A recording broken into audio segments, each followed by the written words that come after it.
Hola, buenas tardes. Yo me llamo Enrique Morales y hoy les vamos a estar exponiendo el sistema tegumentario. Está cada integrante que va a estar explicando una parte de este sistema.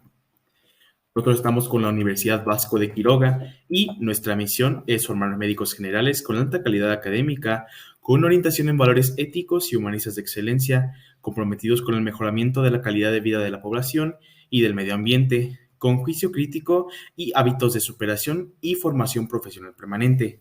Nuestra visión es ser reconocidos en el ámbito nacional e internacional como una escuela líder en la formación de profesionales de la medicina que incide en el desarrollo del conocimiento científico y de la transformación social en el campo de la enseñanza médica. Bueno, el contenido de este tema va a ser las generalidades del sistema tegumentario, los estratos de la piel, que va a contener la epidermis y dermis. Las células de la epidermis van a contener queratinocitos, melanocitos, células de Langerhans, células de Merkel. Y la estructura de la piel va a tener inervación, anexos cutáneos, y dentro de estos van a estar los folículos pilosos y pelo, glándula sebácea, unto sebáceo, glándulas sudoríparas écrinas, glándulas sudoríparas apócrinas y uñas. Bueno, vamos a empezar. Les voy a platicar sobre las generalidades del sistema tegumentario. La piel, también llamada cutis o tegumento, y sus derivados son los que constituyen al sistema tegumentario. La piel forma la cubierta externa del cuerpo y es considerado el órgano más grande, ya que constituye de un 15% a un 20% de la masa total. La piel consta de dos estratos principales, los cuales son la epidermis y la dermis. La epidermis está compuesta por un epitelio estratificado plano cornificado y este crece de manera continua, pero va a mantener su espesor normal durante el proceso de descamación. La dermis está compuesta por un tejido conjuntivo denso que imparte la función de sostén mecánico, resistencia y espesor a la piel. Y bueno, los anexos son los derivados de la piel y estos son los siguientes: folículos pilosos y pelo, glándulas sudoríparas, glándulas sebáceas, uñas y glándulas mamarias. También es importante mencionar que hay una tercera capa dentro de los estratos de la epidermis que se llama hipodermis o también se le conoce como fascia subcutánea, y esta es una capa que tiene una gran cantidad de tejido adiposo organizado en lobulillos y es una capa aún más profunda que la dermis. Bueno, les voy a platicar sobre las funciones de la piel. Pues bueno, funciona como una barrera, ya que nos protege contra agentes físicos, químicos y biológicos del medio externo. Funciona como barrera mecánica, de permeabilidad y una barrera ultravioleta. También provee información inmunitaria, que es la que se obtiene durante el procesamiento de antígenos a las células efectoras adecuadas del tejido linfático. También participa en la homeostasis mediante la regulación de la temperatura del cuerpo y la pérdida de agua en caso de necesidad. También transmite información sensitiva acerca del medio externo nervioso. Y pues bueno, también tiene funciones endocrinas, ya que secreta hormonas, citocinas y factores de crecimiento al convertir moléculas precursoras en moléculas de actividad hormonal, por ejemplo, la vitamina D3. La última función de la cual les voy a hablar es que interviene en la excreción a través de la secreción exócrina de las glándulas sudoríparas, sebáceas y apócrinas.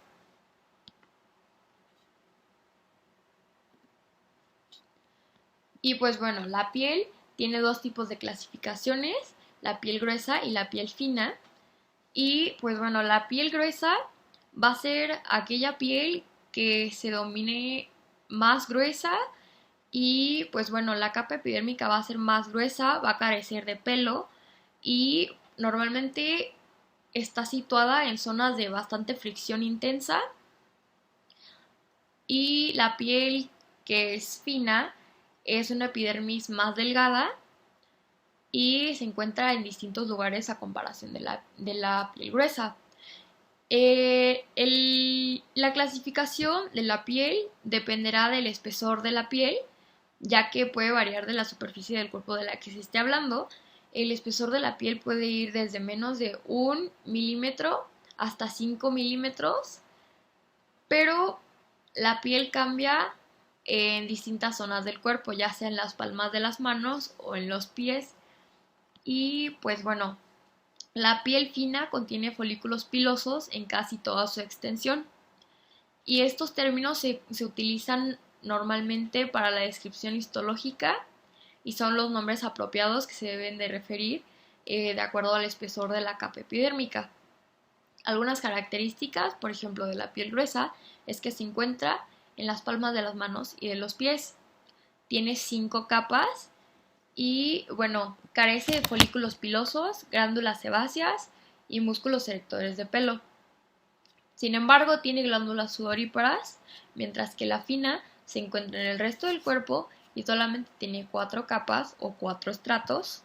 Esta sí posee folículos pilosos, glándulas sebáceas y músculos erectores del pelo, así como glándulas sudoríparas.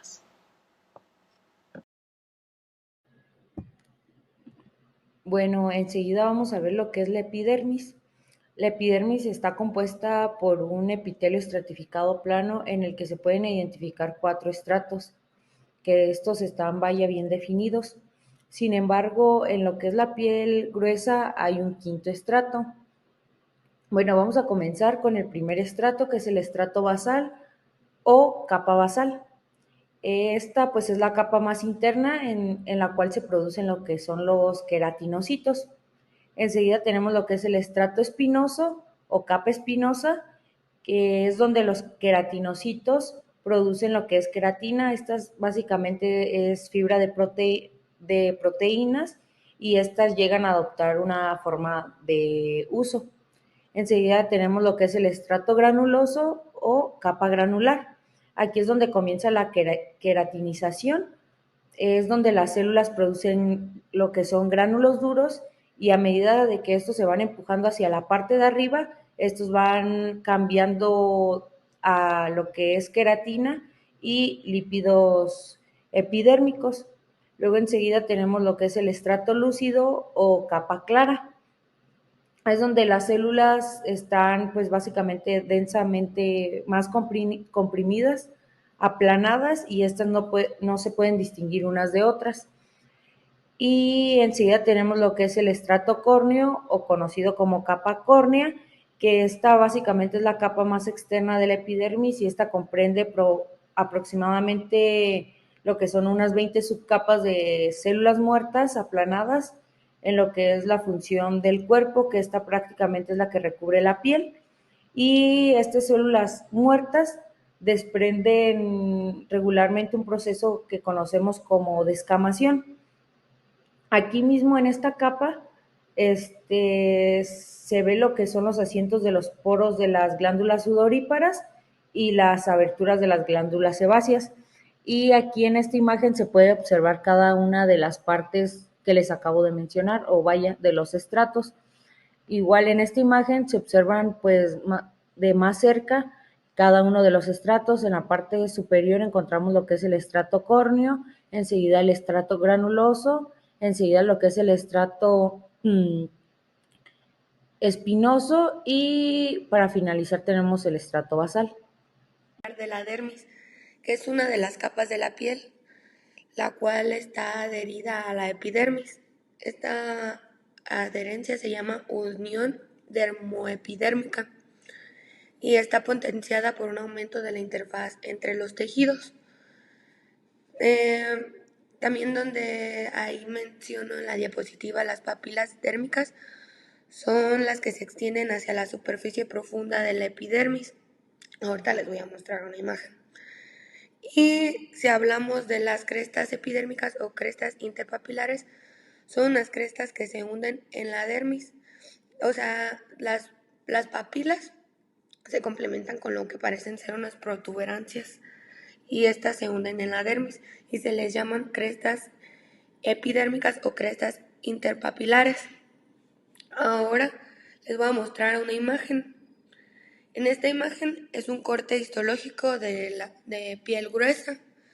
En esta parte donde dice epi, pues no es nada más ni nada menos que la epidermis, y abajo, acá donde dice dermis, es la dermis, y donde está la D se puede ver que se atraviesa el conducto de una glándula sudorípara en el lado de acá. Este corte histológico está teñido con hematoxilina y eosina, y donde está la PL es la dermis papilar, aquí. Entonces en este corte histológico se observa muy bien. También en donde está la SB es el estrato basal, la SS el estrato espinoso y la SGR el estrato granuloso. En esta imagen lo podemos observar muy claramente cómo se distingue la epidermis de la dermis, y el estrato basal, el estrato granuloso, y pues sería. Y ahora vamos con mi parte, que yo solo les voy a dar una breve introducción sobre lo que son las células del epidermis. Que más adelante las desglosaremos más, vaya, solo esta es una pequeña introducción.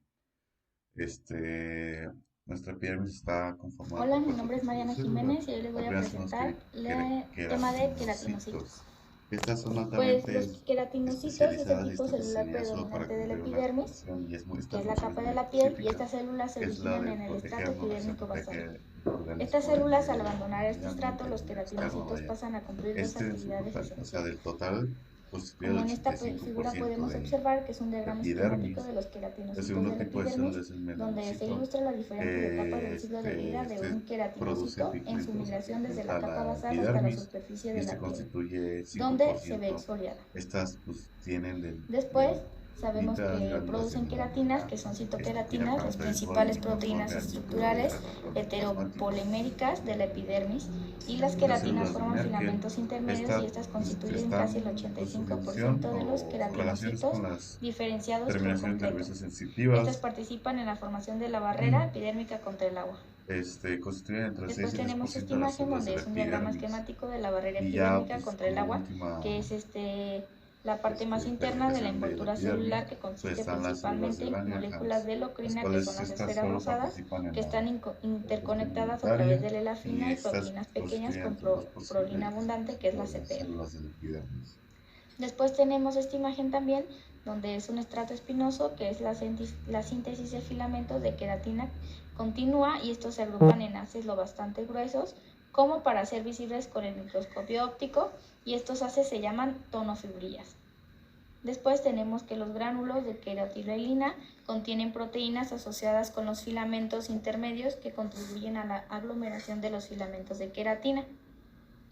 Después tenemos la descamación de los queratinocitos, que son superficiales del estrato córneo, y es regulada por la degradación proteolítica de los desmosomas de las células. Después tenemos esta imagen, que es una fotomicrografías electrónicas de queratinocitos A, donde se ve el cuerpo laminar, que es más visto con un aumento más grande que los demás, y parte de una célula queratinizada y el queratinocito subyacente. Después tenemos esta imagen, que es un diagrama esquemático de la diferenciación y la sustitución de células epidérmicas, donde se ve la sustitución de la célula epidérmica se inicia por la división de células madre en el estrato basal. Después tenemos esta imagen, que es un melanocito con un queratinocito, donde se puede observar bien sus partes, que se hace zoom en los números 1, 2, 3, 4, 5, 6, 7 y 8. Esos son los números donde se ve mejor como el queratinocito. Después obtenemos la formación de la melanina y mecanismos de donación de pigmentos, donde se ven los melanocitos, que producen estructuras limitadas por membranas relacionadas con el lisosoma. Estas se originan en el aparato de Golgi como premelanosomas, y en el número 1, que intervienen en la síntesis de melanina, que la melanina se produce a partir de tirosina mediante una serie de reacciones enzimáticas y su acumulación es visible en los primeros melanosomas. También los melanosomas se distribuyen dentro de los queratinocitos con acumulación son más pronunciadas en las zonas de sobre los núcleos, creando sombrillas oscuras como se puede observar ahí en la imagen. También que protegen al ADN nuclear de la radiación ultravioleta del sol, que es dañina como sabemos, y tienen una gran concentración de melanina que se acumulan en los extremos de las evaginaciones de los melanocitos que se invaginan en la membrana celular de los queratinocitos. Después los queratinocitos fagocitan las puntas de las evaginaciones de los melanocitos, que estas contienen melanosomas. En este proceso, como donación de pigmento, la melanina es transferida a los queratinocitos vecinos en vesículas que contienen melanosomas.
Ahora vamos a hablar de los melanocitos, que estas son las células productoras de pigmento de la epidermis. Estas van a derivar de las células de la cresta neural y que se van a esparcir entre las células del estrato basal. Hablando embriológicamente, tienen que migrar a ese estrato basal y van a constituir el 5% de las células de la epidermis. Aquí podemos ver una estructura anatómica del melanocito donde está compuesto por un aparato de Golgi, las mitocondrias, su núcleo, su retículo endoplasmático rugoso, sus melanosomas, la melanina y sus dendritas, que son características de los melanocitos para poder invaginarse en los queratinocitos.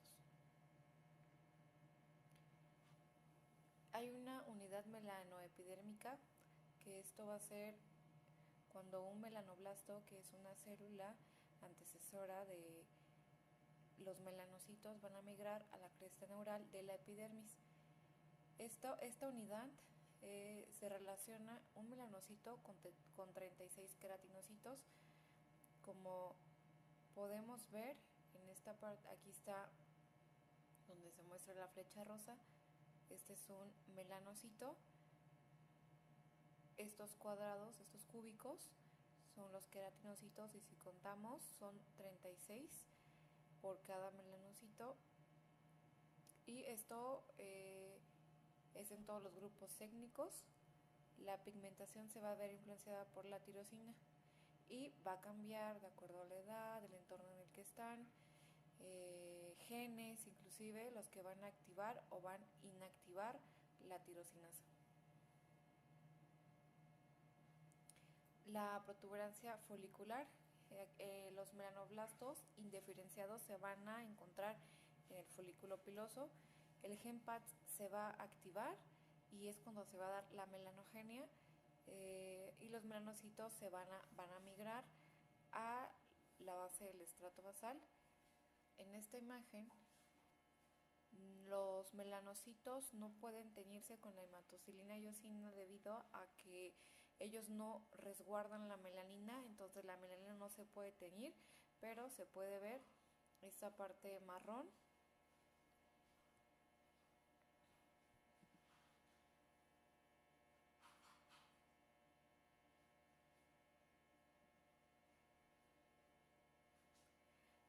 Pues estas, como ya lo habíamos mencionado, son las que producen melanina debido a la oxidación dopa, de que es la tirosina, y por la acción de la tirosinasa es que se va a estimular la hormona estimuladora de melanina. ¿Y para qué sirve esto? Pues va a proteger al organismo contra los efectos dañinos de la irradiación ultravioleta, y esto la van a distribuir, y esto es a lo que se le llama donación pigmentaria eh, por secreción citocrina. Voy a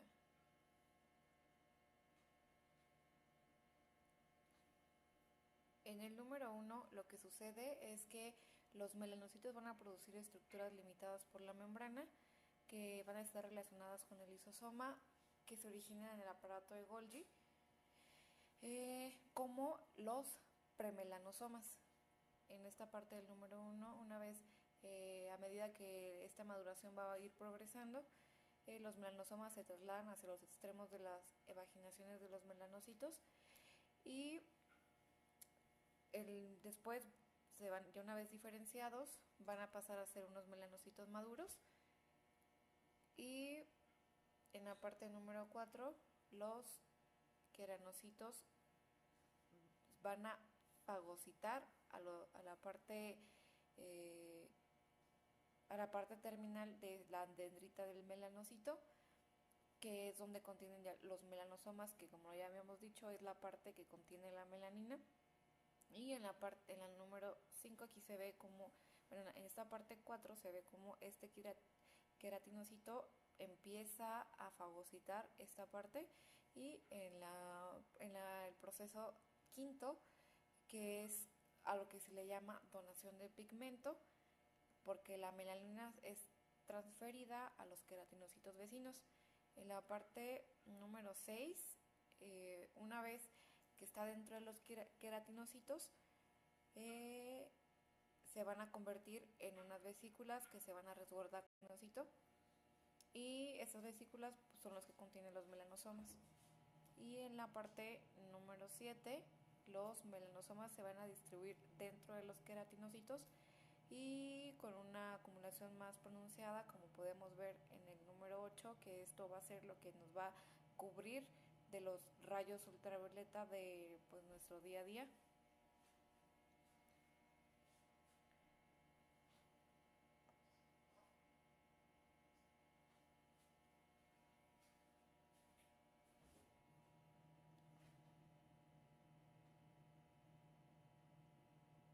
Como podemos ver, este corte histológico, ahí se encuentran los queratinocitos, las células basales que están pigmentadas, ahí están los melanocitos,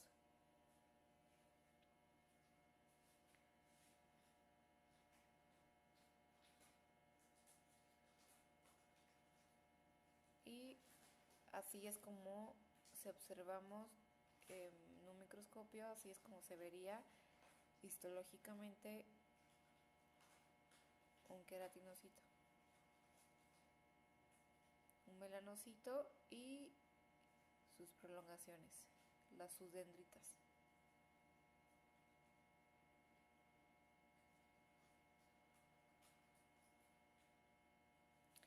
En esta imagen muestra los estratos de la epidermis.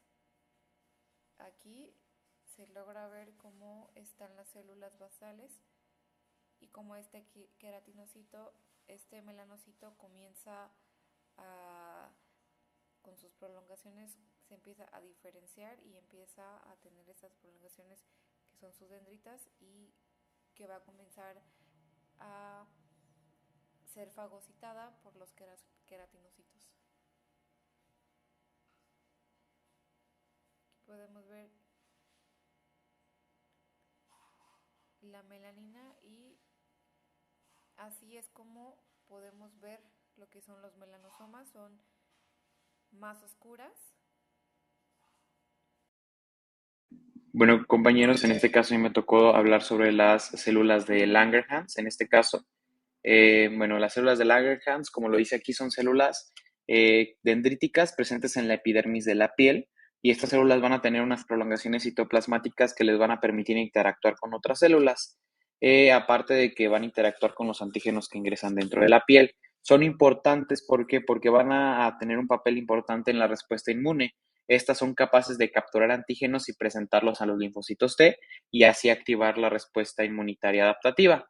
Primero, pues van a captar el antígeno. Si las células de Langerhans van a tener estas prolongaciones citoplasmáticas, que son las que les comentaba al principio, que son las que van a permitir interactuar con los antígenos que ingresan a la piel.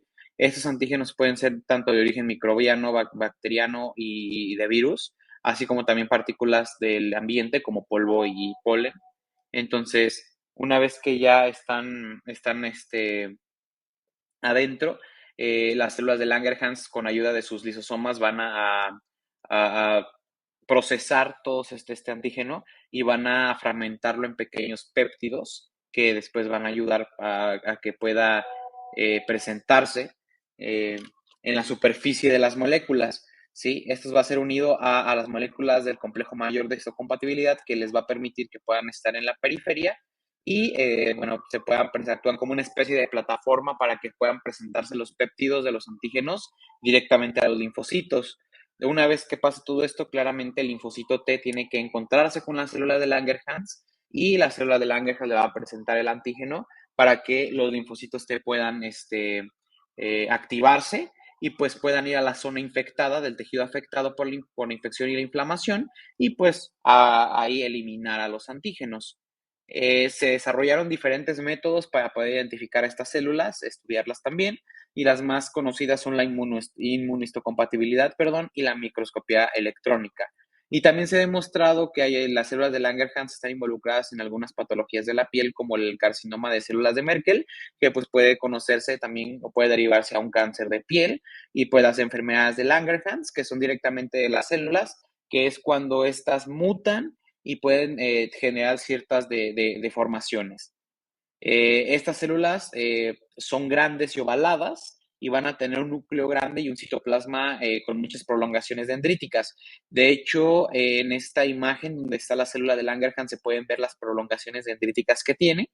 Estas prolongaciones, también llamadas procesos dendríticos, son ramificados y se extienden a través de la epidermis y la dermis de la piel. Esto le va a ayudar a que puedan estar en comunicación con otras células.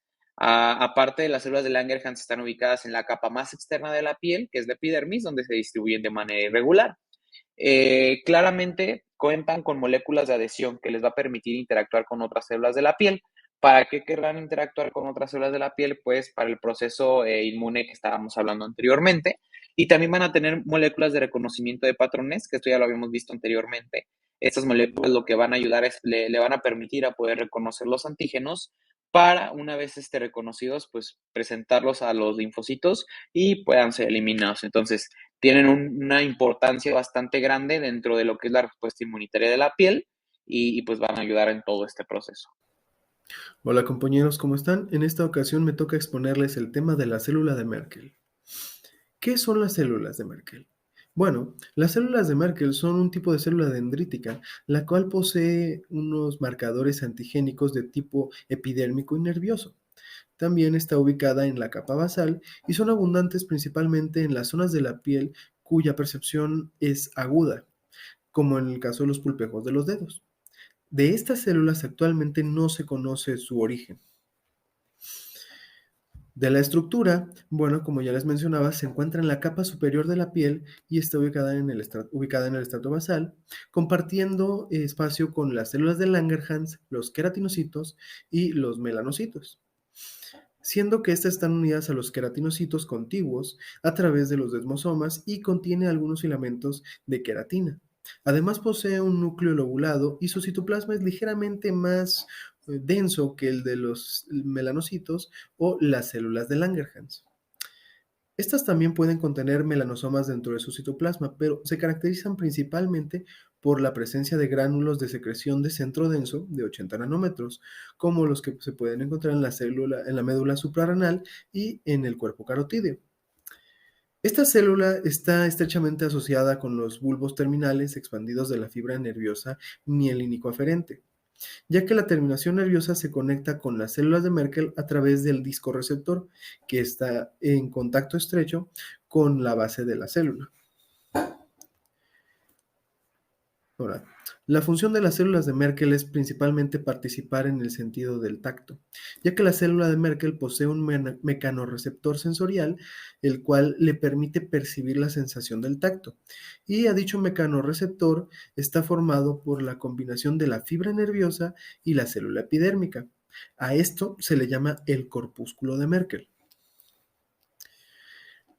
Ahora, su patología, que es el carcinoma de las células de Merkel, conocido como MCC, es un tipo de cáncer cutáneo, el cual se desarrolla cuando la célula de Merkel sufre una proliferación descontrolada y estas tiende a empujar al resto de las células con las que comparte espacio, desplazándolas e impidiendo un funcionamiento correcto del epitelio.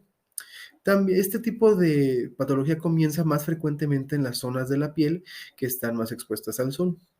Y como mencioné antes, es un tipo de carcinoma irregular, pero muy agresivo, ya que tiene la tendencia de crecer con rapidez y produce metástasis a través de los vasos linfáticos aún en etapas tempranas. La tinción que se utiliza para marcar a las células de Merkel y sus células carcinógenas es la cromogranina. Este es un marcador tumoral el cual se muestra con una tinción positiva en el citoplasma de las células carcinógenas de la célula de Merkel, como se puede apreciar en la imagen a la derecha, tanto de la patología como de la tinción y la célula. Bueno, compañeros, eso es todo por mi parte. Les dejo con mi siguiente compañero. Muchas gracias.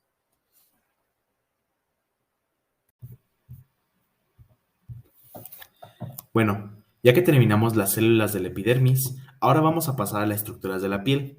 Las estructuras de la piel contienen la inervación, los anexos cutáneos, folículos pilosos y pelo, glándulas sebáceas y unto sebáceo, glándulas sudoríparas écrinas y apócrinas y, finalmente, uñas. Yo voy a explicar las generalidades y las estructuras de la piel como tal. Bueno, primero que nada, en las estructuras de la piel es el órgano más grande del cuerpo humano y está compuesta por 3 capas principales: la epidermis, la dermis y la hipodermis o tejido subcutáneo. Cada una de esas capas tiene una estructura histológica única y realiza funciones específicas en el cuerpo. Aquí podemos ver la epidermis, la dermis y más adelante vamos a poder ver la hipodermis en su estructura histológica. Aquí también podemos ver las 3. Hipodermis, dermis e epidermis. Bueno, primero que nada vamos a, dentro de la epidermis, vamos a ver lo que está dentro de la epidermis. La epidermis, primero que nada, es la capa más externa de la piel y está compuesta principalmente por células epiteliales. La epidermis se divide en varias capas que incluyen el estrato córneo. El estrato córneo es la capa más externa de la epidermis y está compuesta por células muertas y queratinizadas que forman una capa protectora contra la pérdida de agua y la entrada de sustancias nocivas. Aquí podemos ver el estrato córneo. Como lo mencionamos anteriormente, es la capa más externa de la piel. Estrato córneo, aquí arriba del estrato granuloso, y también podemos verlo aquí. Ok, el estrato lúcido. Esta capa solo se encuentra en las palmas de las manos y las plantas de los pies. Está compuesta por células claras y aplanadas. Aquí podemos verlo, el estrato lúcido. Les recuerdo que solo en las palmas de las manos y en las plantas de los pies. Aquí también se puede ver. Ahora, el estrato granuloso. Este va a tomar donde está el estrato lúcido, pero en cualquier otra parte del cuerpo, ya que no es en las palmas de las manos ni en la base de los pies. El estrato granuloso se encuentra debajo del estrato córneo y está compuesto por células que contienen gránulos de queratohialina, que son importantes para la formación de la capa córnea. Aquí podemos ver el granuloso y aquí también, stratum granulosum. Ok. Siguiente. El estrato espinoso. Esta capa se encuentra debajo del estrato granuloso y está compuesta por células que tienen espinas o proyecciones que les permiten unirse entre sí y formar una barrera protectora. Aquí podemos ver el estrato espinoso. Básicamente es lo que nos protege, entre comillas, y hace que nuestra piel sea pues más difícil de penetrar. Aquí está el espinoso. Esta debajo del granuloso y arriba del basal. Ok, estrato basal. El estrato basal es la capa más profunda de la epidermis y está compuesta por células que se dividen constantemente para producir nuevas células de la piel. Aquí pues lo podemos ver el basal y un corte histológico. El estrato basal es este. Está aquí. Ok. Dermis. Vamos a estar viendo la dermis ahora. La dermis está ubicada debajo de la epidermis y es la capa más gruesa de la piel. Está compuesto principalmente por fibras de colágeno, perdón, y elastina que le dan a la piel su elasticidad y resistencia. La dermis también contiene vasos sanguíneos, glándulas sebáceas y sudoríparas, folículos pilosos y terminaciones nerviosas. Aquí podemos ver vasos linfáticos, nervios, glándulas sebáceas. Aquí están también los folículos pilosos. También aquí podemos encontrar una glándula sudorípara. Y siguiente. Finalmente vamos a estar hablando de la hipodermis o tejido subcutáneo. Es un sinónimo, son dos nombres para la hipodermis. Esta capa se encuentra debajo de la dermis y está compuesta por tejido adiposo y conectivo. El tejido subcutáneo actúa como aislante térmico y ayuda a mantener la temperatura corporal. También sirve como reserva de energía y protección contra lesiones físicas. Aquí en la hipodermis podemos encontrar glándulas sudoríparas. Aquí también atrás podemos ver. En la hipodermis podemos encontrar arterias, venas, tejido graso y parece que ya. Bueno, en resumen, la piel es un órgano complejo con una estructura histológica única que realiza diversas funciones importantes en el cuerpo humano. Muchas gracias. Hola, ¿qué tal? Buenos días. Mi nombre es María Yareli Bernal García. Soy parte del equipo de sistema tegumentario de la materia de histología, impartida por la maestra en ciencias biológicas Grecia Elena Hurtado Núñez, y yo voy a hablarles sobre la inervación de la piel. Como sabemos, la piel es un órgano sensorial por excelencia que mediante sus fibras sensitivas con mielina o sin mielina transmiten las sensaciones del tacto, la presión, la temperatura, el dolor, y pues a través de sus fibras motoras se inervan varias estructuras cutáneas. Tenemos una imagen aquí donde nos muestra los receptores de la piel. En su mayoría son los corpúsculos, que son la inervación sensitiva. Ahorita vamos a hablar un poco más de eso. Tenemos los corpúsculos de Krauss, que son estas bolitas como de color morado que se encuentran con la flecha, que son los receptores térmicos sensibles al frío. Tenemos los corpúsculos de Ruffini, que son los receptores térmicos sensibles al calor. Las terminaciones nerviosas libres, que son los receptores del dolor y la temperatura. Estos se encuentran más ya llegando a la epidermis. También tenemos los corpúsculos de Pacini, receptores de la presión fuerte y prolongada. Los corpúsculos de Meissner, que son los receptores táctiles de los estímulos suaves. Ahorita me voy a regresar a esta imagen, pero por el momento vamos a continuar. Aquí tenemos una imagen en donde nos muestra de una forma más molecular lo que ya les había mencionado. Las terminaciones libres pues cuentan con el axón aferente, aquí como nos muestra en la imagen, que es la A. En la B tenemos a las células de Merkel, que son corpúsculos no capsulados que tienen discos terminales en su axón aferente. Luego tenemos el C, que son los corpúsculos de Pacini. Estos sí son capsulados y tienen varias capas. Luego tenemos el D, que es una rama pues de axones diferentes, también encapsulado. Estos son los corpúsculos de Krauss. En el E, que son los corpúsculos de Meissner, tenemos células de Schwann irregulares. Y también tenemos terminaciones en espiral y papilas dérmicas. En el F tenemos ramas terminales en el axón y también es encapsulado. La siguiente. La inervación sensitiva. Aquí la inervación sensitiva se va a dividir en dos. Por un lado tenemos a las terminaciones sensoriales libres que proceden de las fibras amielíticas y se encuentran en la epidermis y la dermis superficial y alrededor de los folículos pilosebáceos. Estas terminaciones reciben sensaciones de temperatura, dolor y prurito. Aquí tenemos una muestra de cómo se vería más o menos. Obviamente es un dibujo, pero histológicamente y en otras imágenes que también estuve buscando se ven de la misma manera. Bueno, tenemos la segunda parte de la inervación sensitiva, que son los corpúsculos sensoriales, que son los que ya les estaba mencionando anteriormente. Los no encapsulados son las células de Merkel, son las células que disponen sobre la membrana basal epidérmica entre las queratinocitos basales y la placa nerviosa donde terminan los axones de las fibras mielíticas, y los capsulados, que serían los de Pacini, los de Meissner, los de Krauss y los de Ruffini.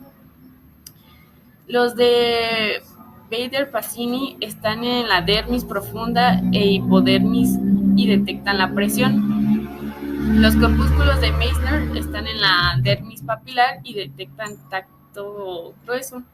Los corpúsculos de Krauss se ubican en la dermis superior y detectan el frío. Los de Ruffini están en la dermis superior y detectan el calor. Bueno, y ahora la inervación motora. A la piel le llegan fibras motoras eferentes del sistema nervioso autónomo. Como podemos notar, la inervación motora se caracteriza porque esta va a ser regulada por el sistema nervioso autónomo, esto con la intención de que, bueno, tenemos las fibras simpáticas adrenergénicas que inervan a las arterias induciendo la vasoconstricción, los músculos piloerectores llevando a la contracción con la consciente llamada piel de gallina y las células mioepiteliales de las glándulas sudoríparas determinando la secreción del sudor. Las fibras simpáticas colinérgicas inervan a las glándulas sudoríparas ecrinas. Y aquí tenemos una imagen, esta es una imagen sacada del ROS. En lado izquierdo tenemos un corpúsculo de Pacini. Aquí podemos notar la cápsula. También podemos notar que tiene varias capas, como lo había mencionado antes. Y tenemos el corpúsculo de Meissner, que aquí podemos notar que en la imagen se muestran 3 que están en las papilas dérmicas. Vamos a continuar. La siguiente imagen, aquí está más que representado todos los corpúsculos que tenemos, igual las terminaciones libres. Están resaltadas con colores, pero nos da la idea de más o menos su aspecto y también en dónde podemos encontrarlas, si es en la dermis profunda, dermis superficial, si es ya llegando a la epidermis. Y como podemos ver, las de Meissner están en la más apicales. Luego están las terminaciones libres. Aquí también hay terminaciones peritriquiales, los corpúsculos de Pacini, los discos de Merkel y los corpúsculos de Ruffini. Bueno, sería todo de mi parte. Gracias y nos vemos. Bueno, compañeros, en esta ocasión me tocó presentar sobre anexos cutáneos. ¿Qué son los anexos cutáneos? Son derivaciones de brotes en la profundidad del epitelio epidérmico y estos se desarrollan durante el desarrollo embrionario, y se comprenden de las siguientes estructuras: los folículos pilosos y su producto, que son los pelos, las glándulas sebáceas, y su producto es el unto sebáceo, las glándulas sudoríparas endocrinas, en donde su producto es el sudor, las glándulas sudoríparas apócrinas y su producto es mixto, ya que consiste en una forma de sudor con una concentración elevada en hidratos de carbono y lípidos y proteínas. Tanto los pelos como las glándulas sudoríparas se desempeñan funciones específicas en la regulación de la temperatura corporal. Las glándulas sebáceas secretan una sustancia oleosa que puede tener funciones de protección. Las glándulas apócrinas producen una secreción serosa que contiene feromonas que actúan como sustancias de atracción sexual en animales y quizás también se pueden producir en los seres humanos. El epitelio de los anexos cutáneos, en especial el de los folículos pilosos, puede servir como fuente de nuevos citoblastos epiteliales para la reparación de las heridas de la piel. Lo que son los folículos pilosos y el pelo, y pues soy Arturo García, así que pues vamos a empezar. ¿Qué son? Los folículos pilosos son invaginaciones de la epidermis donde se forma el pelo. Están presentes en la mayoría del cuerpo, excepto en ciertas áreas, como lo serían en los bordes, las palmas, las plantas de los pies, los labios y la piel periorifacial de los sistemas urinario y genital. La distribución del pelo está influenciada por las hormonas sexuales. Por ejemplo, en el varón los pelos faciales gruesos comienzan a crecer en la pubertad y también en esta etapa se desarrolla el pelo pubiano y axilar en ambos sexos. En el varón, la línea de implantación pilosa en el cuero cabelludo tiene la tendencia a retroceder según avanza la edad. En ambos sexos, el cabello se adelgaza con la edad debido a la menor secreción de estrógenos y de hormonas parecidas a estas. El folículo piloso se encarga de la producción y el crecimiento de un pelo. La coloración del pelo está dada por el contenido y el tipo de melanina que posee. El aspecto histológico del folículo varía según esté en fase de crecimiento o en fase de reposo.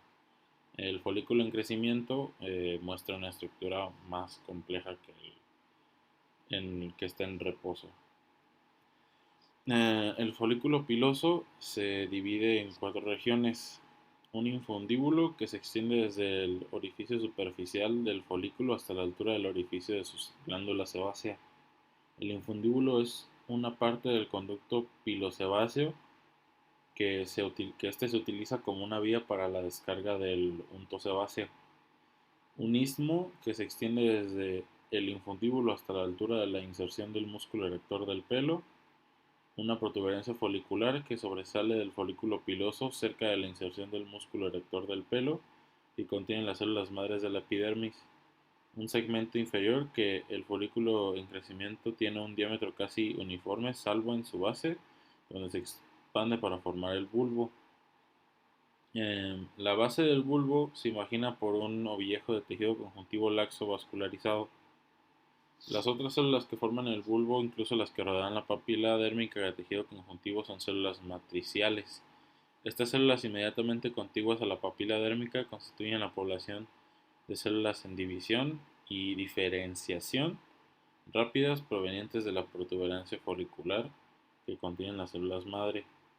La división y la proliferación de estas células son responsables del crecimiento del pelo. Las células matriciales en división se diferencian en las células productoras de queratina del pelo y en la vaina radicular interna. La vaina radicular interna es una cubierta celular multiestratificada que rodea la parte profunda del pelo. La vaina radicular interna tiene 3 capas. La capa de Henle, que se compone de una sola capa exterior de células cúbicas. Estas células están en contacto directo con la parte más externa del folículo piloso, que es una invaginación de la epidermis y recibe el nombre de vaina radicular externa.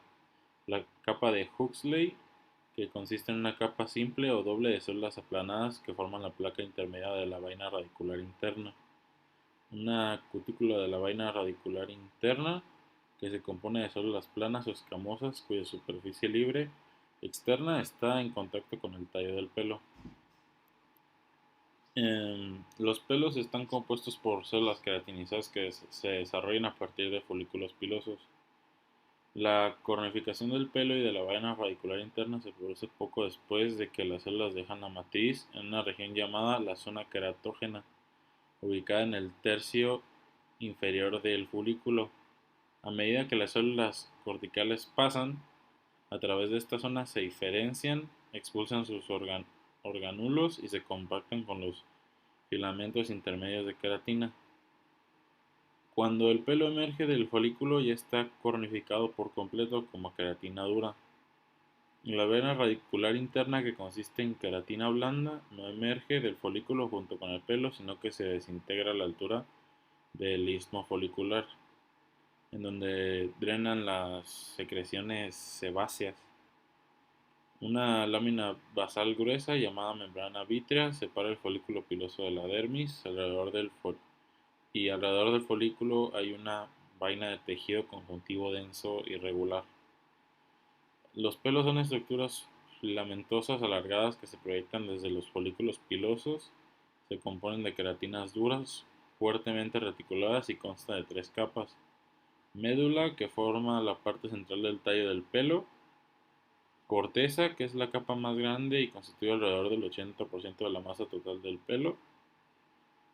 Y cutícula del pelo, esta es la capa más externa del pelo y contiene varias capas de células escamosas superpuestas y queratinizadas. Estas células se asemejan a las escamas de un pez o las tejas de un techo.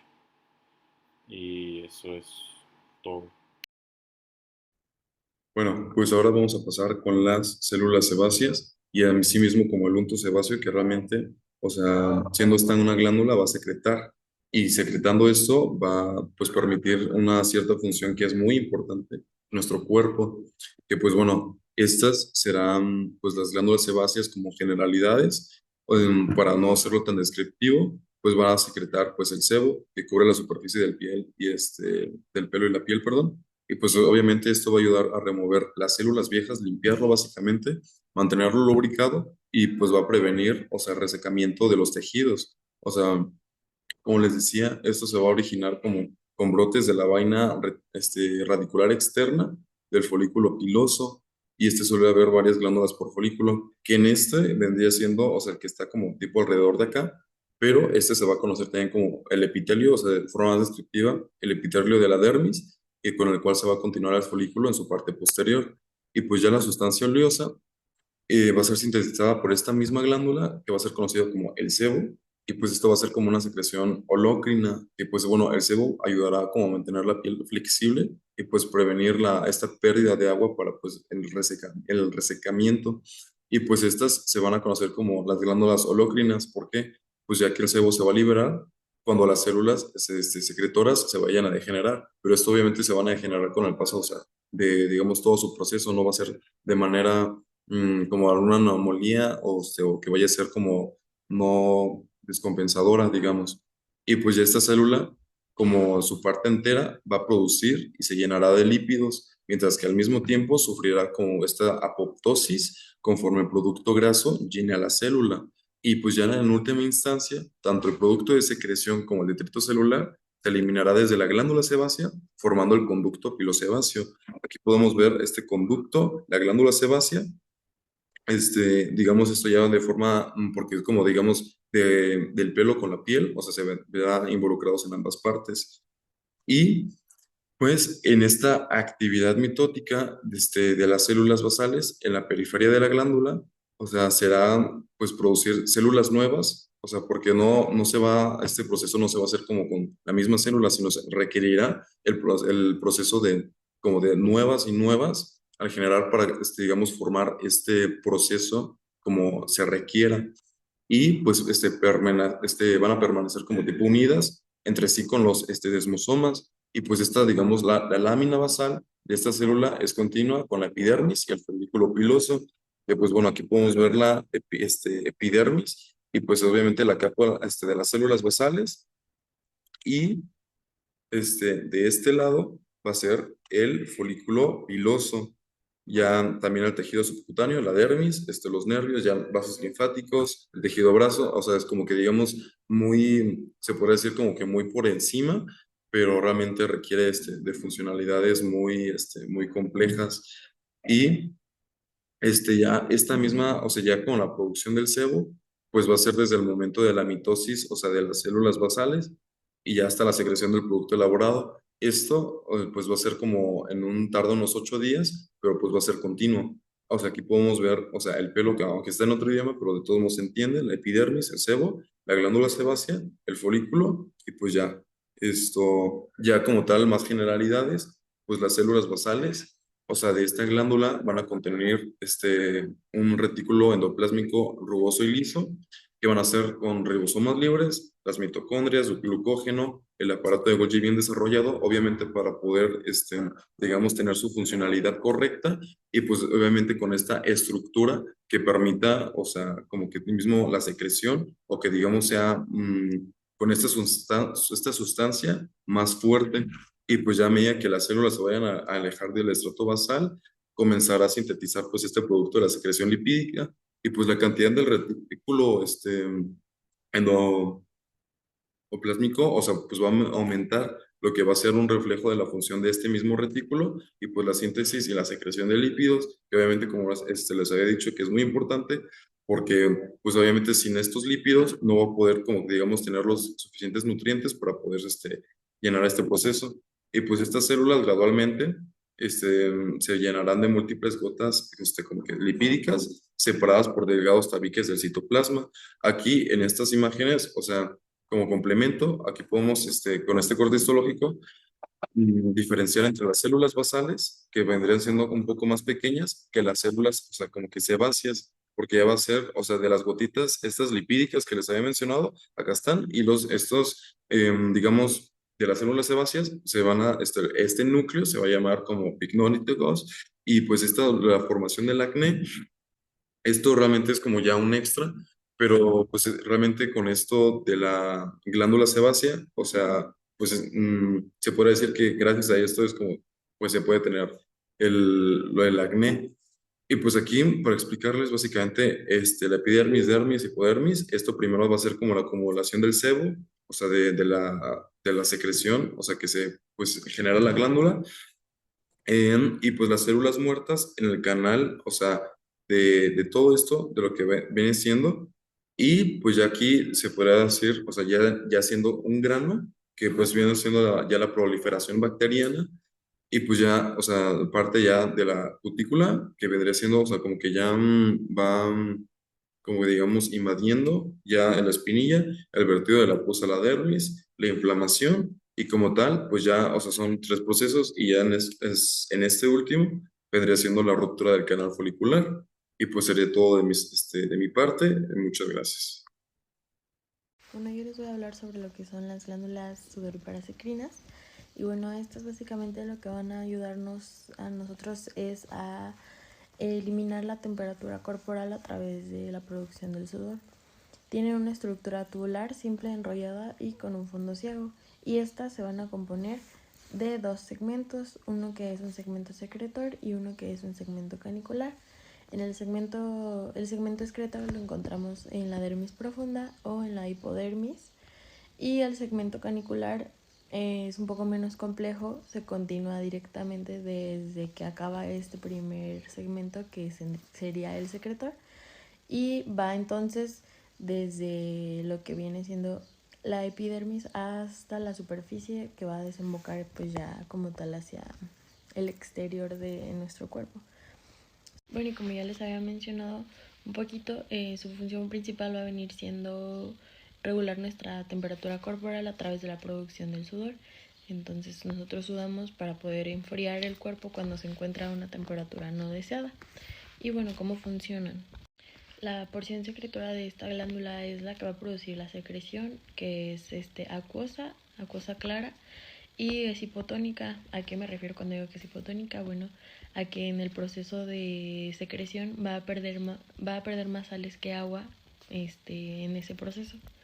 Entonces la resorción, que es la inflamación de un tejido mineralizado, cuando se produce la resorción de sodio y agua, lo que va a pasar es que el conducto excretor va a producir esta emisión y va a básicamente producir el sudor que va a ir hacia la superficie de nuestra piel. El sudor pues va a ser siempre bajo en proteínas, va a contener cantidades muy variables de cloruro de sodio, de urea y de ácido úrico y amonio, y por lo tanto, como secreta también estas cosas, la glándula sudorípara endocrina también se le va a conocer como un órgano excretor. Ahora, ¿qué pasaría si tuviéramos un exceso de sudor? Bueno, la sudoración excesiva lo que puede provocarnos es la pérdida de muchos electrolitos, como el potasio y el magnesio, y eso lo que nos provocaría sería básicamente una deshidratación muy importante. Recordemos que normalmente pues nuestro cuerpo puede perder alrededor de 600 mililitros de agua a través de todo el día por evaporación pulmonar y cutánea, o sea, por la piel. Entonces, en altas temperaturas obviamente la pérdida de agua va a ser más elevada y por eso es que tenemos que consumir un poco más de agua durante épocas de calor, pero de manera irregulada pues nos puede aumentar demasiado la sudoración y provocarnos esta deshidratación. Y ahora, ¿cómo inicia este proceso? Bueno, la sudoración termorreguladora va a empezar siempre en la región frontal de nuestra cabeza, se va a dirigir después hacia nuestra cara y posteriormente se va a dirigir a lo que resta de nuestro cuerpo. Y aquí es importante recordar que lo último que va a sudar van a ser nuestras palmas y nuestras plantas de los pies.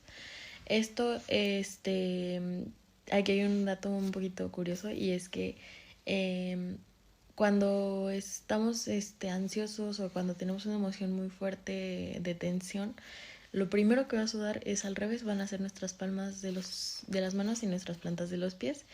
Esto debido a que el control de la sudoración es colinergénico siempre que sea por una situación de temperatura corporal, pero cuando es una sudoración emocional es estimulada por situaciones adrenérgicas después que actúan con adrenalina. Entonces aquí es cuando va a entrar nuestro sistema nervioso autónomo y por eso sucede este cambio. Ahora vamos a lo que sería la estructura. Bueno, nuestra porción secretora, como les había mencionado, se divide en dos segmentos. La parte secretora básicamente va a contener 3 tipos diferentes de células, que son las células claras, las células oscuras y las células mioepiteliales. Estas pues son mioepiteliales porque ya sabemos que son contráctiles por sí solas y las van a estar en contacto con nuestra lámina basal y su distribución va a ser igual a la de un epitelio pseudoestratificado. Como sabemos, un epitelio pseudoestratificado pues es el que va como en capitas. Y bueno, voy a hablar un poco más específicamente de cada célula. Como les mencioné, son 3, entonces vamos a empezar con las células claras. Las células claras básicamente se van a caracterizar porque tienen una abundancia en glucógeno y sus orgánulos membranosos van a incluir muchas mitocondrias, contienen muchas mitocondrias, cisternas del sistema rugoso, del retículo endoplásmico liso y un aparato de Golgi que es relativamente pequeño. Su membrana plasmática va a estar muy ampliada en las superficies laterales y en las apicales por muchos pliegues que tiene, que son pliegues citoplasmáticos. Además, su superficie basal va a poseer repliegues. Y bueno, estos pliegues van a ser mucho menos notorios que los citoplasmáticos. Y las células claras además van a tener una exposición citoplasmática a la luz mucho menor a la de las células oscuras. Su secreción va a ocurrir a través de las regiones laterales de la célula, que son las que están en contacto con los canalículos intercelulares, que estos van a ser los que van a permitir pues que esta solución acuosa o este sudor alcance la luz. Con la luz nos referimos obviamente al exterior, que sería lo que viene siendo la piel. Y bueno, aquí va a ser donde se va a mezclar la secreción proteína con la secreción de las células obscuras. Y bueno, ahora vamos a las células obscuras. Las células obscuras básicamente se van a caracterizar porque tienen un retículo endoplasmático rugoso y gránulos de secreción súper abundantes. Su aparato de Golgi va a ser relativamente más grande, como se acuerdan les mencioné que en las claras es pequeño. Y el citoplasma apical va a contener gránulos de secreción que ya están maduros y van a ocupar la mayor parte de la superficie luminal. Como les mencioné, las células claras casi no son luminales, pero las células oscuras lo son. Después tenemos las células miopiteliales. Las células miopiteliales se encuentran básicamente entre todas las células secretoras. Estas pues van a estar con sus evaginaciones y siempre van a estar orientadas en sentido transversal con respecto al túbulo. Si se acuerdan, pues nuestra glándula siempre va a estar en forma tubular. Entonces el citoplasma contiene demasiados filamentos que son de actina y estos van a ser contráctiles.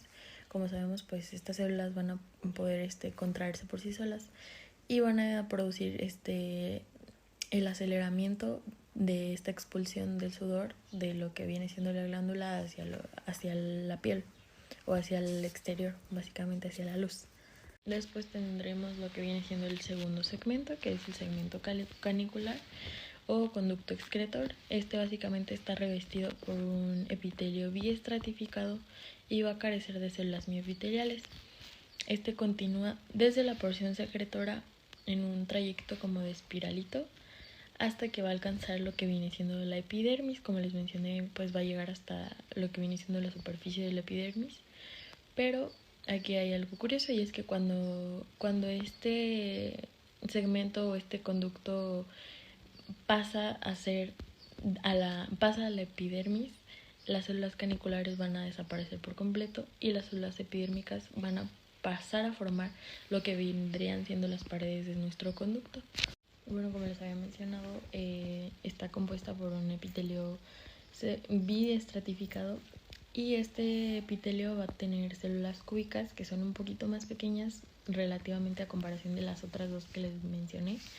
Y siempre van a verse un poquito más oscuras que las de la porción secretora. Las células basales o periféricas de nuestro conducto van a tener un núcleo sumamente redondeado u ovoide que va a contener a su vez un nucleolo que es muy prominente. Y bueno, el citoplasma de estas células va a estar repleto igual de mitocondrias y de ribosomas. Y sus células apicales o luminales van a ser muchísimo más pequeñitas que las de las células basales, pero se van a ver muy semejantes en su núcleo.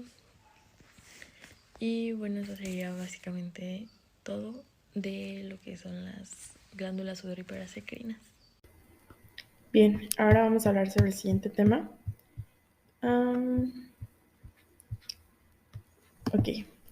¿Qué es las glándulas sudoríparas apócrinas? Para iniciar, pues, ¿qué son? Estas son las glándulas tubulares de luz amplia que están asociadas con los folículos pilosos, pues como se muestra en la imagen. Tienen su origen en los mismos brotes epidérmicos en donde surgen los folículos pilosos. La conexión con el folículo se conserva, lo que permite que la secreción de la glándula drene en él. Estas son glándulas tubulares enrolladas y a veces son ramificadas. La porción secretora de las mismas tiene una luz más amplia que el de las glándulas endocrinas y está compuesta por un solo tipo celular, así como también la porción secretora de la glándula está ubicada en la dermis profunda o con mayor frecuencia en la región más superficial de la hipodermis. Hablemos sobre el adenómero. Difiere en varios aspectos del de las glándulas endocrinas. La diferencia más obvia, bien visible con el microscopio óptico, es su luz muy amplia, ya que está compuesta por un epitelio simple. Tiene un solo tipo celular y el citoplasma de las células es eosinófilo. El conducto excretor de las glándulas apócrinas está revestido por un epitelio estratificado cúbico y carece de células mioepiteliales. El conducto de las glándulas apócrinas, por otro lado, es similar al conducto de la glándula endocrina y presenta una luz estrecha. Al hablar sobre las glándulas apócrinas, se conoce que estas producen una secreción con proteína abundante que contiene feromonas. De la misma manera, produce hidratos de carbono, amonio, lípidos y ciertos compuestos orgánicos que le darían calor. Sin embargo, las secreciones varían de acuerdo al sitio anatómico. Un ejemplo de esto es que en la axila la secreción es lechosa y un tanto viscosa. Cuando ésta secreta, el líquido es inodoro, pero con la acción de bacterias en la superficie de la piel adquiere un olor un poco acre. Las glándulas apócrinas se vuelven funcionales en la pubertad, ya que estas permiten el crecimiento del vello púbico y axilar. Su desarrollo depende de las hormonas sexuales. Un ejemplo de esto es que en la mujer las glándulas apócrinas axilares y areolas experimentan cambios morfológicos y secretores que se corresponden con el ciclo menstrual. Ambas glándulas sudoríparas, ya sean las ecrinas o las apócrinas, están inervadas por la porción simpática del sistema nervioso autónomo. Y pues por mi parte es todo. Hola, mi nombre es Mía Fernanda Duarte Capiz y para estas exposiciones de histología me tocó el tema de las uñas. Y pues para comenzar con una explicación, ¿qué son las uñas? Pues son placas de células queratinizadas formadas por queratina dura. Las uñas de las manos y pies son levemente arqueadas y son llamadas placas ungulares que se encuentran sobre los lechos ungulares. Y pues la placa ungueal es donde la uña reemplaza al estrato córneo y los lechos ungulares consisten de células epiteliales que continúan con el estrato basal y el espinoso de la dermis. Aquí anexé una imagen sobre una uña para ubicarnos más o menos pues sobre dónde está cada una de las definiciones que les daré más adelante. Y pues el eponiquio es esta partecita que está en amarillo, es el estrato córneo de la epidermis del pliegue ungueal. Y la lámina ungueal, que sería pues nuestra uña, el borde libre, que será la parte que está un poco más blanquecina en nuestra uña, el hiponiquio, que sería esta parte de verde, el lecho ungueal, que sería este de aquí de abajo, y la matriz. La matriz se desarrolla por proliferación y queratinización de células, que sería pues aquí en la matriz ungueal. Y vamos a la siguiente diapositiva. Y la parte proximal de nuestra uña, que será la raíz ungular, la cual está oculta por un pliegue de epidermis y cubre la zona germinativa o matriz, la cual contiene células madres, células epiteliales, melanocitos, células de Merkel y células de Langerhans. Y aquí anexé otra imagen donde está la matriz, el lecho ungueal, el hiponiquio. Esta es una imagen diferente a la otra sería una imagen más real y esta sería una imagen más esquematizada. Y el pliegue proximal, que será la parte proximal, la que les acabo de explicar, que estaba oculta por un pliegue de epidermis y cubre la zona germinativa o matriz, que sería esta parte de aquí de abajo, la cual contiene pues todas estas células que les acabo de mencionar. ¿Cómo se produce la queratina en las uñas?